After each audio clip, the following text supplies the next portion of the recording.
You know what I've learned about people? Most folks don't appreciate something while they still have full access to it. That's just human nature. As long as they think you're always going to answer the phone, always going to forgive them, always going to show up no matter how they treat you, they get comfortable. And comfort can make people careless.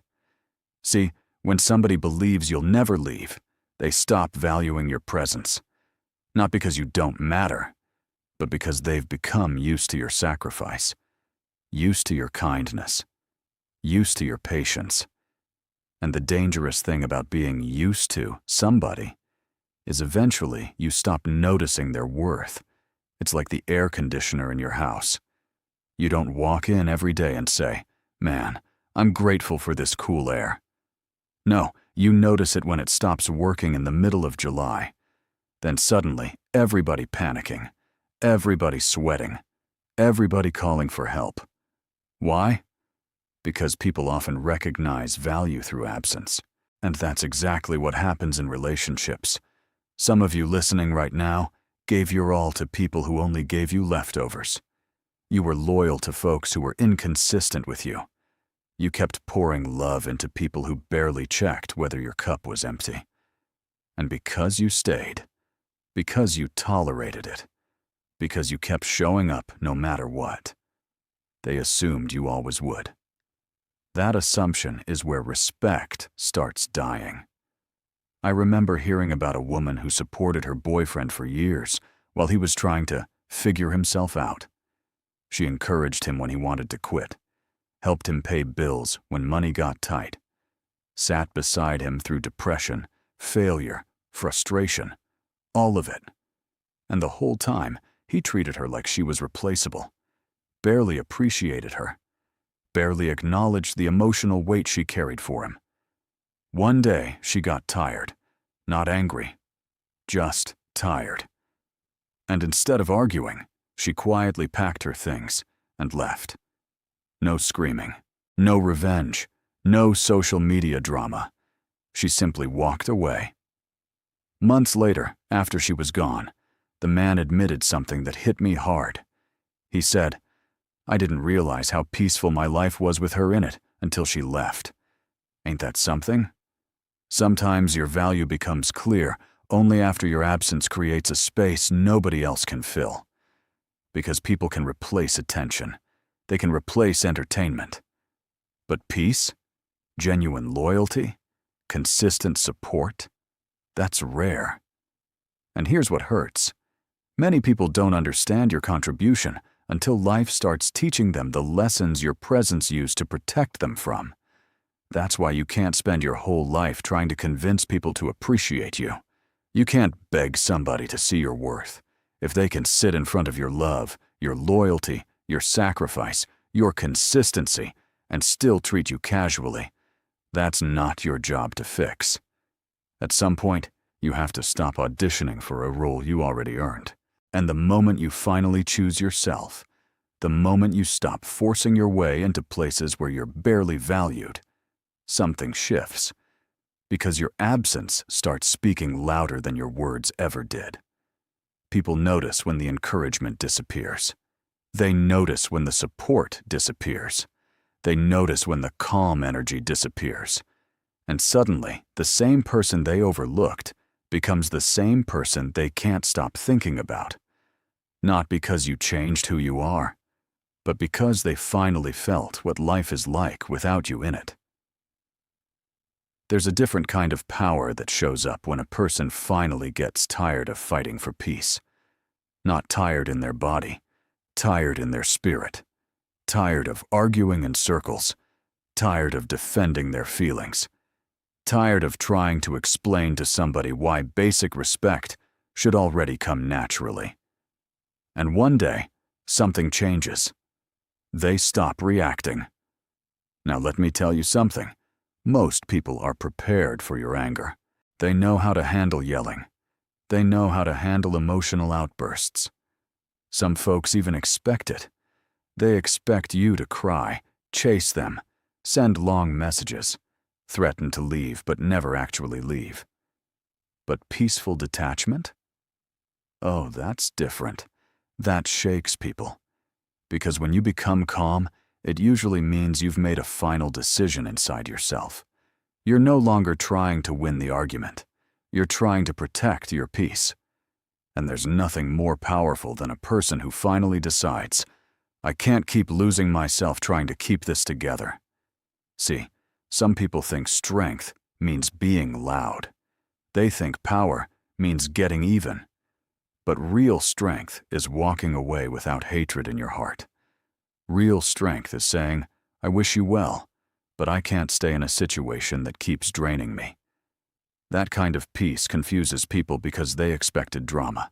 They expected tears. They expected begging. Instead, you got quiet. And silence has a way of making people hear things they ignored before. I remember hearing about a man who was constantly arguing with his wife. Every disagreement turned into another exhausting battle. She would explain how hurt she felt, and he would dismiss it like it wasn't important. For years, she kept trying to fix things with words. But one day, she stopped arguing altogether. She became calm. She stopped fighting over every little thing. Stopped trying to convince him to understand her pain. She handled her responsibilities, spoke respectfully, and emotionally pulled back. And suddenly the husband became nervous. Why? Because her silence said something her yelling never could. I'm no longer emotionally attached to this struggle. That's when he started paying attention. See, when people can no longer control your emotions, they start feeling uncertain. And uncertainty makes people reflect.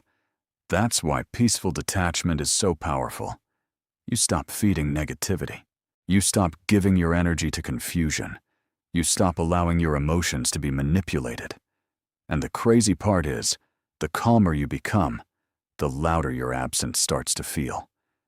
There are folks listening right now who are exhausted because every day feels like emotional warfare. You're constantly trying to prove your value to people who only notice you when you're pulling away. You're fighting battles that peace was supposed to solve a long time ago. Listen to me carefully. Every conflict does not deserve your energy. Some arguments are traps. Some people keep you emotionally reacting because your reaction gives them power. As long as they can disturb your peace, they still feel connected to you. But when you become emotionally disciplined, when you stop reacting to every insult, every disappointment, every provocation, you regain control over your life. That's why peaceful people are dangerous. Not dangerous in a negative way. Dangerous because they're no longer controlled by chaos. They've learned that protecting their peace is more important than proving a point. And once you master that, people begin to realize something they should have understood from the beginning. Your calmness was never weakness. It was patience. And now that the patience is gone, they finally understand what they're about to lose. You know what's amazing?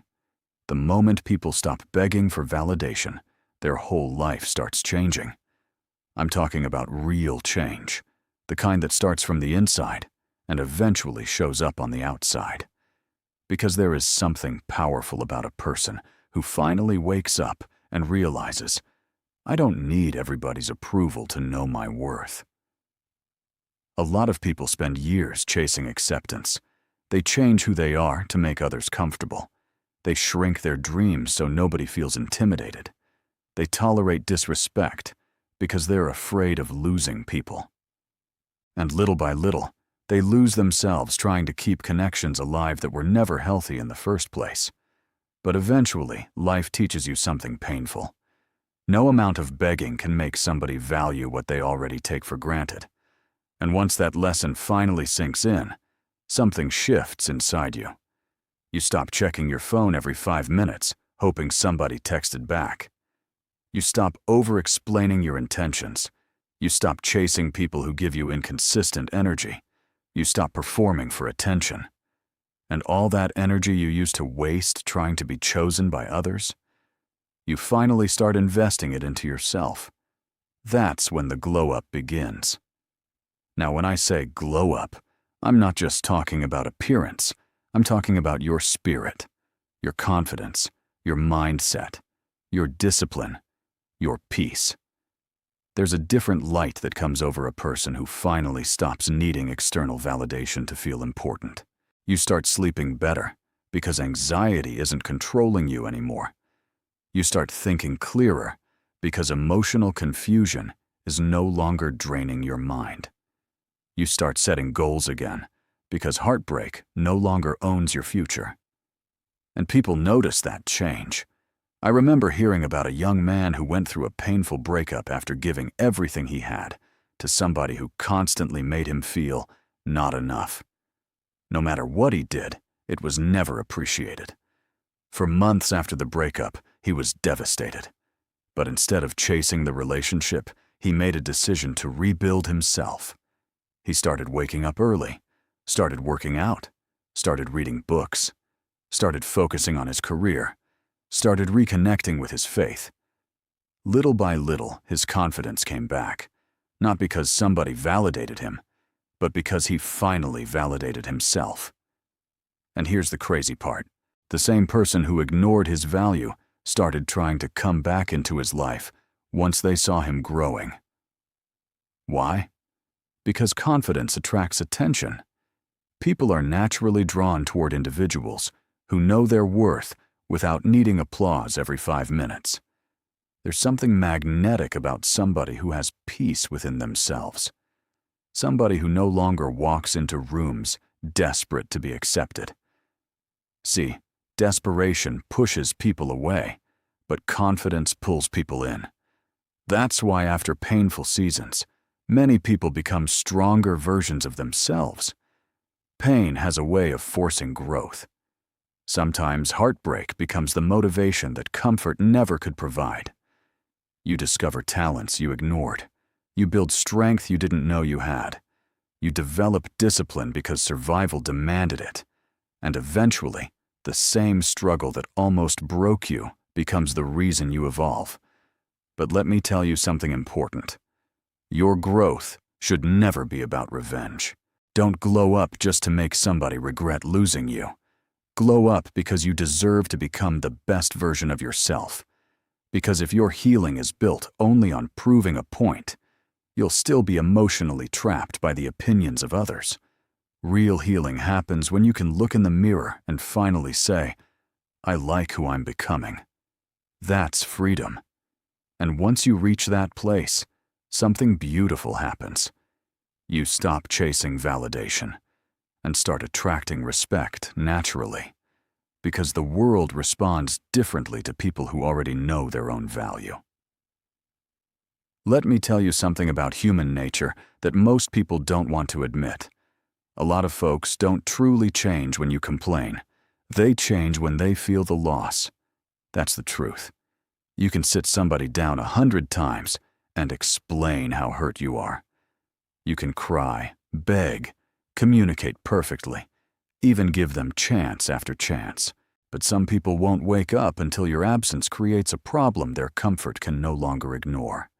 Because as long as they still have access to you, they assume they have time. Time to apologize later. Time to do better later. Time to appreciate you later. But later is dangerous. Later has destroyed more relationships, opportunities, and blessings than people realize. And sometimes the only thing strong enough to shake somebody awake is consequence. See, people chase what they fear losing.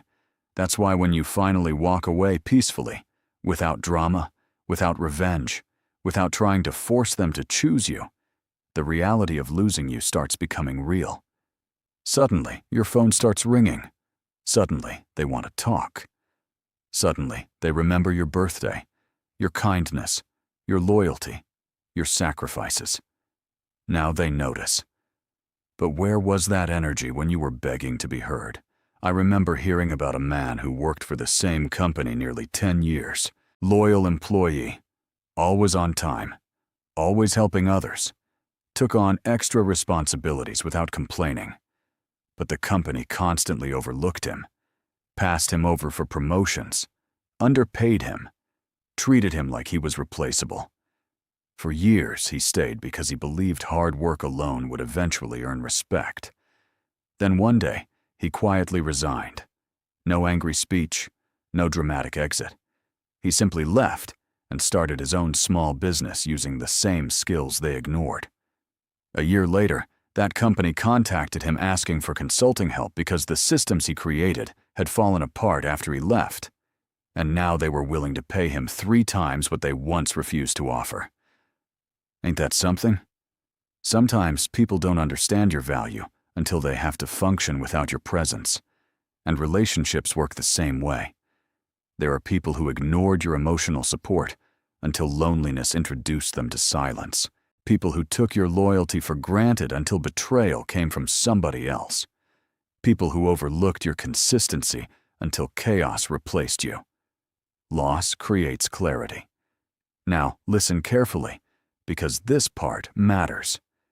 Just because somebody starts chasing you again doesn't automatically mean they've changed. Sometimes people miss you. Other times, they miss what you provided.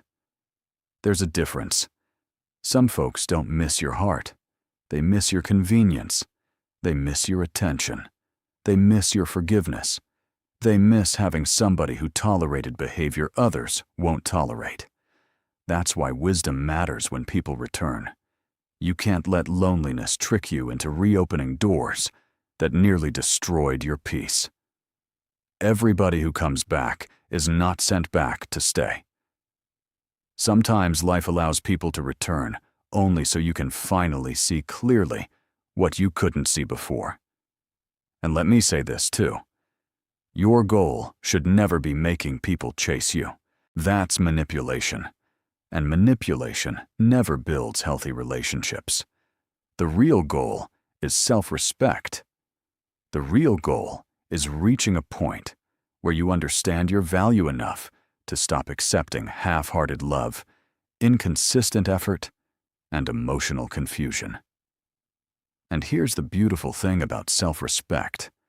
The moment you stop chasing validation, people start recognizing your worth differently. Why? Because your energy changes, your standards change, your presence changes.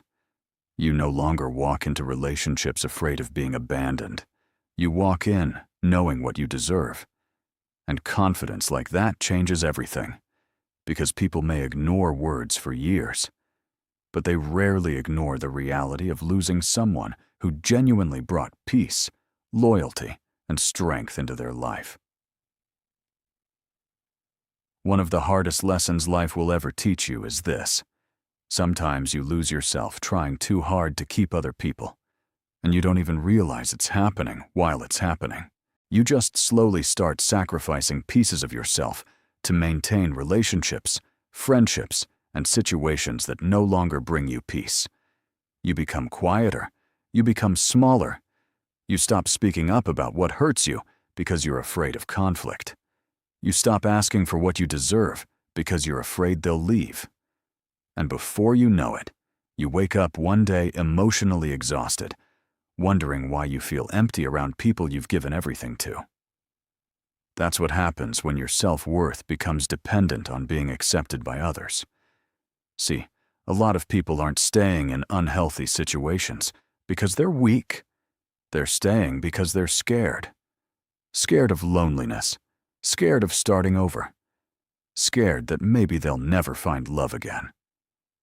So they settle for inconsistency, because inconsistency feels safer than uncertainty. But let me tell you something that can change your life. Being alone temporarily is far less painful than continuously betraying yourself just to keep somebody comfortable. Read that again in your spirit, because every time you ignore your boundaries to avoid losing people, you teach yourself that your feelings matter less than everybody else's comfort. And after years of doing that, your confidence starts disappearing. I remember hearing about a woman who spent almost 15 years in a relationship where she was constantly overlooked. She cooked, cleaned, supported the household, encouraged her partner through difficult seasons, and sacrificed her own dreams to keep the relationship alive. But no matter how much she gave, she still felt invisible. One day, her daughter asked her a question that broke her heart. The little girl said, "Mom, why do you always look sad around Dad?" That question woke her up, because children notice what adults try to hide. And in that moment, she realized she had spent so much time trying to preserve the relationship that she completely abandoned herself in the process. So she started changing. Not overnight, not dramatically, just little by little. She started setting boundaries, started saying no, started making time for herself, started rediscovering hobbies she gave up years ago, started rebuilding her confidence. And something incredible happened. The more she respected herself, the differently people began treating her. Because the world often responds to the standards you set for yourself. If you tolerate disrespect repeatedly, many people will continue disrespecting you. Not because you deserve it, but because you've shown them there are no consequences for crossing your boundaries.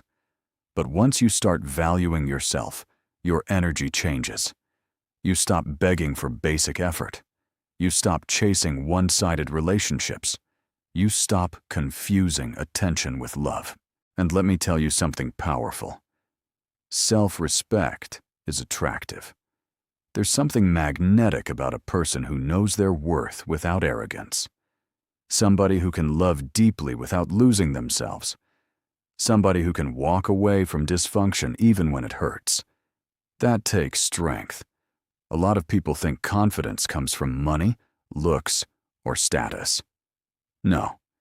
Real confidence comes from self-acceptance. It comes from knowing you can survive losing people and still be okay. Because once you stop fearing abandonment, nobody can manipulate you with inconsistency anymore. And that's freedom. You stop waking up anxious about who's texting you back. Stop overthinking every conversation. Stop feeling like you have to earn love through sacrifice. You finally understand that healthy love does not require you to destroy yourself to keep it alive. And the beautiful thing about walking away from what dishonors you is eventually you meet yourself again. The version of you that was buried underneath years of people-pleasing. The version of you that still has dreams, joy, confidence, peace. And once you reconnect with that person, you realize losing yourself was always the real tragedy, not losing the people who failed to value you properly.